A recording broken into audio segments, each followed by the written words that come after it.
দর্শক, রাজধানীর green road এলাকায় স্বেচ্ছাসেবক দলের নেতা আজিজুর রহমান মুসাব্বিরকে গুলি করে হত্যা করেছে দুর্বৃত্তরা। ঢাকা মহানগর পুলিশের তেজগাঁও বিভাগের এডিসি ফজলুল করিম জানান, রাত 8:45টার দিকে এই ঘটনা ঘটে। এলাকাটিতে থাকা স্টার কাবাবের পাশের গলিতে দুজনকে গুলি করা হয়। তাদের লক্ষ্য করে দুর্বৃত্তরা 5 রাউন্ড গুলি চালায়। গুলিবিদ্ধ অবস্থায় তাদের পান্থপথের বিআরবি হাসপাতালে নেওয়া হয়। সেখানে মুসাব্বিরকে মৃত ঘোষণা করেন চিকিৎসক। আরেকজন আহত অবস্থায় চিকিৎসাধীন।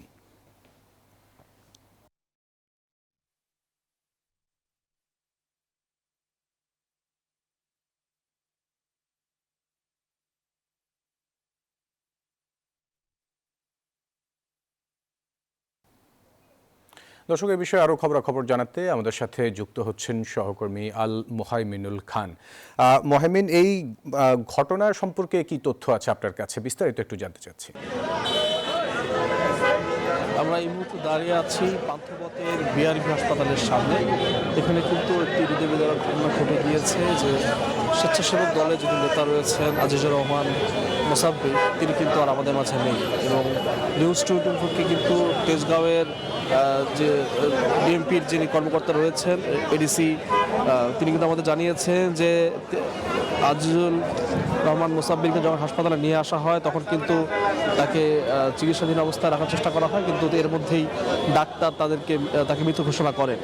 এবং আজকে কিন্তু রাত 8:40 দিকে এই নৃশংস হামলা ঘটনা ঘটে এবং আশঙ্কাজনক অবস্থায় তাকে পান্থপথের এই হাসপাতালে নিয়ে আসা হয় এবং সেখানে তিনি শেষ নিঃশ্বাস ত্যাগ করেন। এখানে কিন্তু এরই মধ্যে স্বেচ্ছাসেবক দল থেকে শুরু করে বিভিন্ন অঙ্গ সংগঠনের নেতাকর্মীরা এসে উপস্থিত হয়েছেন, যেহেতু আজিজুর রহমান মুসাব্বির তাদের সবারই খুব প্রিয় ছিল এবং এই অঞ্চলের মানুষের কাছে কিন্তু তিনি খুব সক্রিয় একজন কর্মী হিসাবে পরিচিত। ঠিক সে কারণে কিন্তু তার যারা শুভাকাঙ্ক্ষী রয়েছেন তারা কিন্তু এখানে এসে এরই মধ্যে জড়ো হয়েছেন এবং এখন পর্যন্ত কিন্তু আজিজুর রহমান মুসাব্বিরের মৃতদেহ এখান থেকে বের করা হয়নি। তবে জানা গিয়েছে কিছুক্ষণ পরে কিন্তু এখান থেকে বের করা হবে।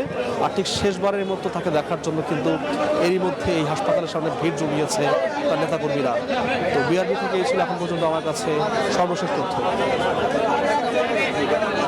মোহাইমিন, আপনাকে ধন্যবাদ আমাদের সাথে যুক্ত হওয়ার জন্য।